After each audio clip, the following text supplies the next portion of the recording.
So this is Wonder Tales, another pocket game from Button Shy. This is a game that's probably ignored because the art. I will try to show you some of that. While very good, and the game is ages 8 and up, you might be ignoring it as a kid's game.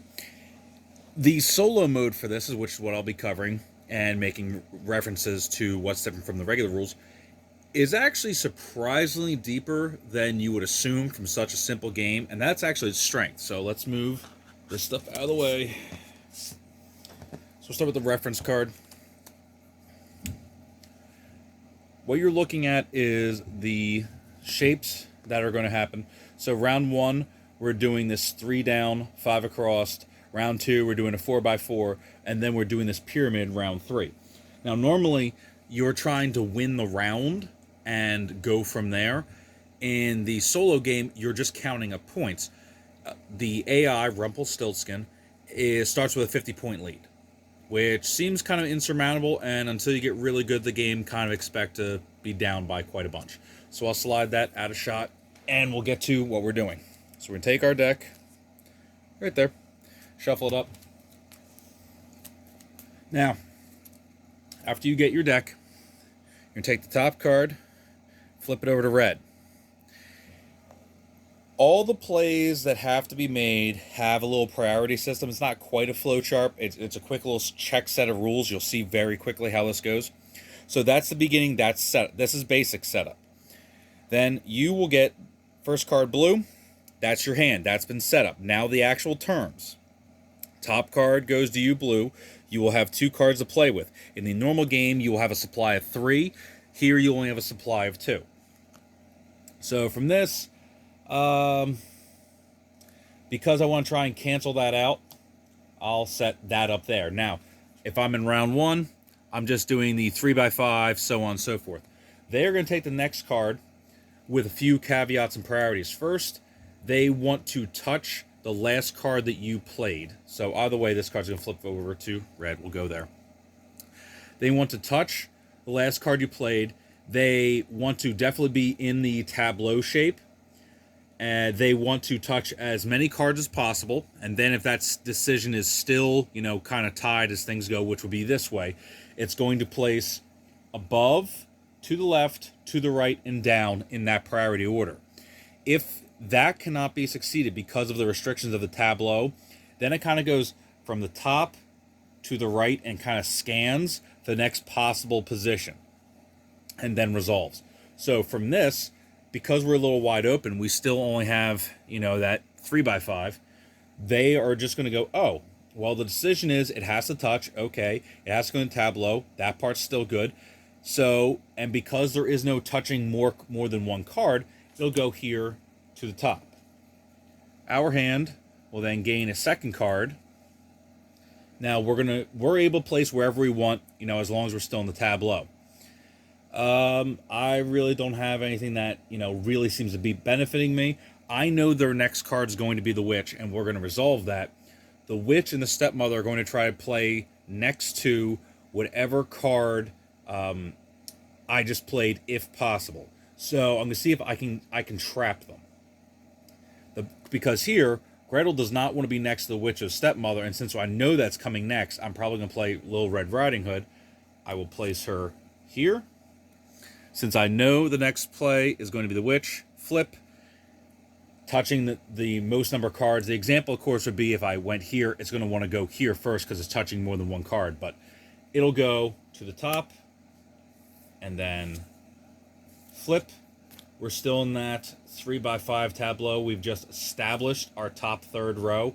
If you're familiar with games such as I can't even think of any of those tableau ones right now. But you get used to this establishing the grid and then working within the grid. Targi would be one of those examples. But anyway. So then we're here. So if I can get this next to Hansel, I can be up a few next to Gretel, next to stepmother. Well, I have Gretel. She does not want to be next to the witch. I have Hansel coming out for them next turn. So this is the next card. And the designer even says, since you know the next play, that's where the puzzle kind of comes in. So if I play either, Hansel's going to go next to him. Okay, I can get some real points out of this. We're doing a 3x5. So maybe say I go up here. They are to take priority. They want to touch this card. They have to stay in tableau, so they can't go above. But here is where it's touching 2 cards, which is the most, and they'll go there. I draw the frog. Well, the princess isn't out for extra points, and the witch is something I don't want to touch, not that I'm going to. I'm going to put her here so I can get beneficial points off all of that. They are going to play this little pig, and they want to touch this card. Now, looking at it, this is touching 2 cards, so that's going to be yes. Can't go here. Can go here. Down here is only 1 card, so they'll go up here. Comes to me. Well, I've got a little mini combo engine going on. I shouldn't say engine, but this will work out pretty good. However, the princess is going to get stuck pretty fast unless I do some tricky playing. So if I go here, for example, they have to take the next card. Here is the spot where they're going to want to go there. And since I effectively, if you want to say I tricked them, I'm going to be able to get the frog touching the princess over here, and then we resolve all this and we go through the rounds. The game looks simple, and it really is. And that's, again, like I said, that's a strength. You have, once you play through it, you go, oh, I could have done this, or oh, I didn't see that combo. It's really solid that way. So if the complications come with the witch and the stepmother, let me find her. There we go, witch and stepmother. I'll put them in shot while I talk. The complications are because these are action cards, or I'm calling them action cards. I'm not referred to anything other than that. Because they have to resolve something. If you play them, let's just set up a quick little grid. We all play terrible. Here we are. Boom, done. Now, if I play them, here we go. Let's say I play the witch. I play the witch. She's going to switch places with one of her neighbors. She switches here, just for the sake of this discussion. The Rumpelstiltskin is going to play next to, it's going to count the position, not the actual physical card itself, but the position played in. So the witch started here. I'm going to try to be connected to that position if at all possible. Same thing with stepmother. You know, when the stepmother goes over and it flips over a neighbor, it's going to try and, you know, do the normal plays as you would see as things go. When this plays, it's going to, the rules even say the AI is going to try and flip over one of your cards. So if it ended up in a weird position, let's say like so, because it says flip over one of the neighbors. So they would play it, you know, say there. They're going to try and flip over one of yours. It's always going to be flip over one of the blue ones. There's even a caveat in the rules, which I'll have a link in the description, where if it can't fill itself into the tableau for whatever reason, that's usually the third one, the pyramid, it's just literally going to search for the first applicable blue card to try and mess you over. And I dropped my reference card. That was very professional. Right there. So the trick is to obviously abuse your borders, to abuse this shape, and to try and minimize the amount of points that they score. Now, in advanced rules, they are going to fill out a 2x2 grid. So that's how they start. So you're looking at a 3-card advantage, let alone the fact that they're taking up a chunk. And if you look at that one right there, there's only so many places a 2x2 grid can fit into that whole thing. If the stepmother or the witch are filled into the first initial flop, as I'll call it, they are shuffled back in and another card is drawn just because they don't resolve until a board is kind of established. And that's kind of the rules. You just play the 3 rounds and you add up your scores. I think I lost by like probably 20 points. So for a 50-point lead, losing by 20 points isn't that bad.